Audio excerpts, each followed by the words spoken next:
been a primary tool to seduce conservative Protestants into pro-Roman theology and politics. The political argument is made in conservative circles that since abortion is legalized murder, any extreme is justified in stopping it, including overthrowing the government and establishing Vatican rule over the United States. Of course, the entire argument is not only unbiblical, but anti-biblical and based on a lie which directly challenges the definition of life clearly spelled out in the Bible as reported by the entire body of history of the original monotheistic prophets of Israel. It is also an argument of deception based on a known and admitted historical heresy. That heresy is known as traducianism. And yes, despite the attempts by some to claim otherwise now in defense of their error, it is a heresy and always has been. Because it is anti-biblical heresy if one accepts the authority of Scripture as the final guide to faith and practice, one must also acknowledge that by biblical standards it is actually a sin, and in fact every bit as much of a sin if not more so in the end, than the abortion it claims to be stopping. The use of continued willful intentional sin is a repudiation of one's authenticity as a disciple or follower of the real Christ found in the Scriptures. So, consequently these people are part of the umbrella of the Rome's delusion over the world, not followers of Christ or the Scriptures as they claim on our TV sets every day. Anyone can be for or against abortion for any number of reasons, but corruption of the plain fact of Scriptures and history for the advocacy of a fully known historical heresy to support the lie that abortion is not simply wrong, but actually murder, in order to be in compliance with the papacy, is delusion plain and simple.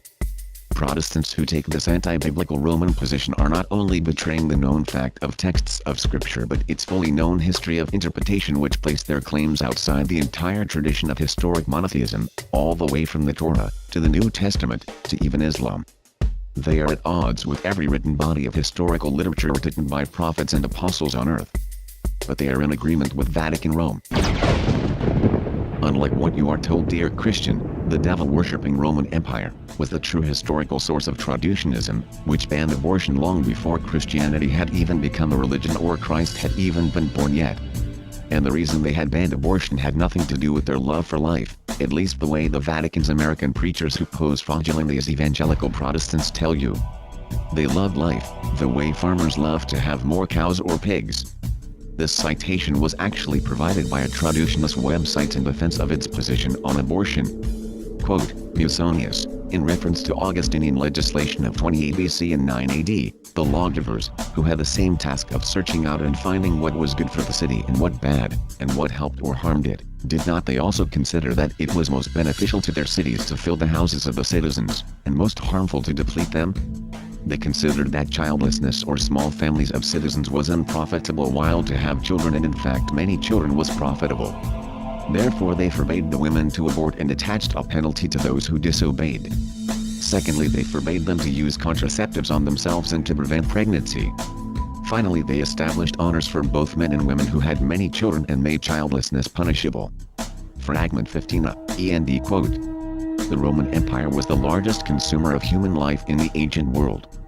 As a consumer of human life, the more human life, the better, just like a farmer who always needs more chickens and pigs. Rome, the consumer of human life, always needed more. Overpopulation lowered labor costs for the empire and increased its numerical strength for waging wars.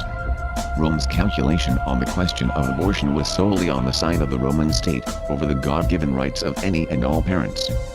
End of story. Nothing has changed in Rome, except today thanks to the preacher frauds they have stocked our American television sets with. They have a few more deluded Protestants worshipping their idols and protecting their herd numbers of humans. Jesus warned his disciples not to be deceived. Matthew chapter 5 verses 18 through 19, For verily I say unto you, till heaven and earth pass, one jot or one tittle shall in no wise pass from the law, till all be fulfilled. Whosoever therefore shall break one of these least commandments, and shall teach men so, he shall be called the least in the kingdom of heaven, but whosoever shall do and teach them, the same shall be called great in the kingdom of heaven. Christ warns that any teaching that intentionally breaks the law of God is not from him. Further, he warns traducianists that their anger and judgmentalism towards people, that is not based on the law of God, is a very dangerous game to be playing spiritually and could affect a person's eternal destiny. Matthew chapter 5 verse 20, For I say unto you, that except your righteousness shall exceed the righteousness of the scribes and Pharisees, ye shall in no case enter into the kingdom of heaven. Ye have heard that it was said by them of old time, Thou shalt not kill. And whosoever shall kill shall be in danger of the judgment. But I say unto you, that whosoever is angry with his brother without a cause shall be in danger of the judgment. Here Christ warns his disciples, unjust anger towards others is the same as murder itself. So the rabid anti-traducionist who calls for harm toward people because they do not agree with his traducionist views on abortion, is every bit as guilty of real murder as any abortionist, and they are teaching people to reject the definitions of life given in the very law of God. The same law that Christ forbade his disciples from teaching men to willfully break or reject, or even engage in teaching which would encourage them to do so. The Torah's definition of life has been known without controversy for literally thousands of years. The Torah, along with the writings of the prophets while being the primary historical source for Judaism, also constitute not only the first 5 books of the Christian Bible and the Old Testament, but was the Bible used by Christ and his disciples who wrote the New Testament, and reiterated its divine origins and authoritative definitions of life. In the following, a renowned rabbi explains the historical definition of human life, according to Halakha Torah law. It is a definition which has never been controversial in the least, either in historic Protestant Bible-believing circles, or in Orthodox, liberal or conservative Jewish schools of teaching. Quote, the law of homicide in the Torah in one of its formulations reads, Makish. He who smites a man. Exodus chapter 21 verse 12. Does this include a day-old child? Yes, says the Talmud citing another text. Kiyat kol nefesh Adam, if one smite any nefesh Adam, Leviticus chapter 24 verse 17, literally any human person. Whereas we may not be sure that the newborn babe has completed its term and is a bar kayama, fully viable until 30 days after birth, he is fully human from the moment of birth. If he dies before his 30th day, no funeral or shiva rites are applicable either. But active destruction of a born child of even doubtful viability is here definitely forbidden. The Anikol is understood to include the day-old child, but the Nefesh Adam is taken to exclude the fetus in the womb. The fetus in the womb, says Rashi, the classic commentator on the Bible and Talmud, is Lav Nefesh Hu, meaning not a person until he comes into the world. Alongside the above text is another one in Exodus that reads, if men strive and wound a pregnant woman so that her fruit be expelled, but no harm befall her, then shall he be fined as her husband shall assess. But if harm befall her, then shalt thou give life for life. Exodus chapter 21 verse 22. The Talmud makes this verse's teaching explicit, only monetary compensation is exacted of him who causes a woman to miscarry. Note also that though the abortion spoken of here is accidental, it contrasts with the homicide of the mother, which is also accidental. Even an intentional homicide cannot be expiated by a monetary fine. End quote. Paul, writing to the Thessalonians, warns them also. 2 Thessalonians chapter 2 verse 3, let no man deceive you by any means, for that day shall not come, except there come a falling away first, and that man of sin be revealed, the son of perdition. He explains in the very next text how this man of sin is actually revealed. It is by a singular action. But this action is so bizarre and unmistakable that no honest person would be able to miss it. Here is how he describes this action.